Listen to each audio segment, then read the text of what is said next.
Gabriel, bonjour. Bonjour Hervé. Tu conduis notre liste pour Oui. le département du Maine-et-Loire. Nous sommes ici à Vendrennes et tu viens de me parler à la fois de la biodiversité que j'ai constatée, puisque un pas dans l'herbe, c'est faire se lever des sauterelles, des insectes de Exact. toutes sortes.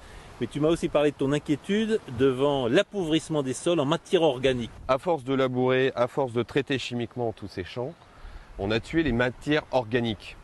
Et donc on a maintenant du minéral. Il suffit de le regarder. Nos terres sont mortes. Vous voyez, c'est de la poussière, C'est du sable. c'est du sable. Et cette terre, donc grâce, je dirais, aux chimies qui sont mis dedans, permettent quand même d'avoir des rendements. Oui. Mais c'est un point de non-retour. Et le problème qu'il y a après aussi par rapport à l'eau, c'est que dès qu'il pleut, le terrain ne peut plus absorber l'eau. L'eau ruisselle, on a du ravinement. Dès qu'il y a de l'orage, finalement, tous les ruisseaux se gonflent d'un coup et on a les problèmes d'inondation.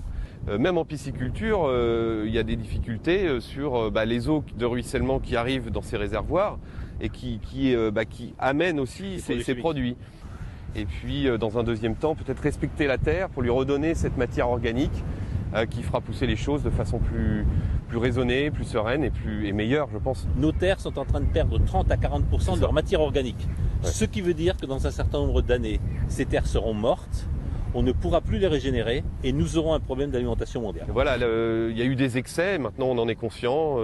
On a choisi, notamment pour ici, de choisir un agriculteur qui est labellisé bio. Il a aussi l'occasion de pouvoir récupérer de l'eau pour augmenter un peu ses rendements, pour essayer de pallier à toute cette chimie.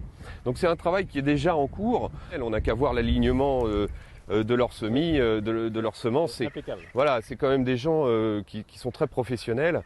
Donc tout n'est pas perdu, il y a de l'espoir, il y a beaucoup d'espoir.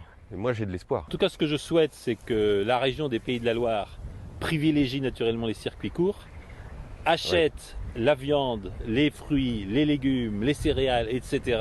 aux paysans, comme tu le dis, et pas aux Oui. industriels de la nourriture